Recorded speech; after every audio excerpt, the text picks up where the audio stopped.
Show you how to clean your gg. No, I'm like, okay, here's how you tell them how to clean their gg. Okay, I'm a little amped tonight, just bear with me. You know, you guys are gonna benefit from this. There's gonna be a ton of YouTubes. Anyways, okay, so this is how you tell them to clean your gg. Okay, ladies, now, many of you are probably wondering how to clean your gg. Okay, let me just tell you, what I'm about to tell you is gonna be pretty important, okay? Number one, I don't care how good the orgasm was after you've had sex, okay? Here's one thing you do not do. Don't ever, ever, ever just take gg and throw gg in with your regular toys, because if you do, chances are she will melt all over your toys by morning, and let me tell you why, okay?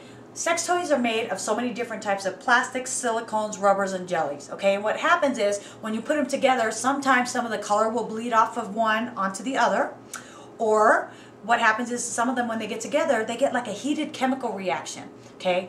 And what happens is they'll heat up and they'll melt into each other, and that's what you don't want, because you don't want to ruin any of your toys, and you definitely don't want to ruin gg for that matter.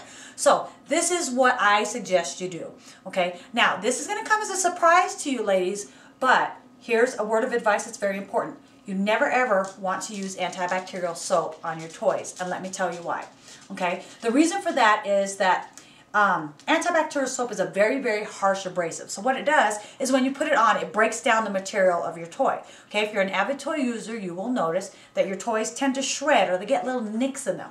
And what that does is that harbors bacteria, and that can cause yeasty beasties. And ladies, we don't want yeasty beasties, okay? So you want to make sure you don't use antibacterial soap. But also what happens is when you wash your toys with antibacterial soap, what it does is it leaves a film on your toys that you can't see. It leaves a very thick film, and what happens is when you insert the toys inside of you, what it does is it can throw off your pH balance as a woman, okay? So that's something you really want to think about, and I think a lot of women don't really think of that, because what it can do is it can cause urinary tract infections and all types of stuff that you just don't want, okay?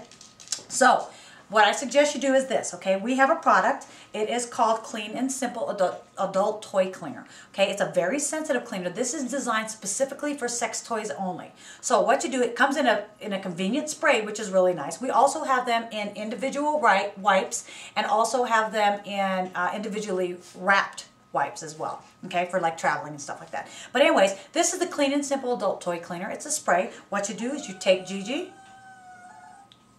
The dog's crying. Okay, what you do is you take gg, you spray gg, okay, you put gg inside out, and then what happens is you take gg and you wash her underneath the hot water, and then you dry her, just simply pat dry her with a paper towel, and then you put gg into a Ziploc.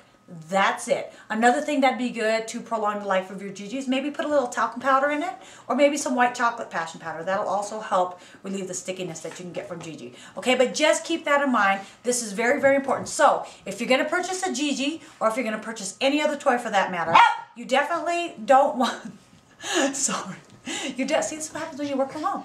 Okay, you definitely want to make sure that you absolutely get lubricant. It is very, very important with gg, okay? You cannot use gg without lubricant. Okay, so make sure you have lubricant on hand, and then you also want to get the toy cleaner. This is very important for the life of your toys. Okay? Great.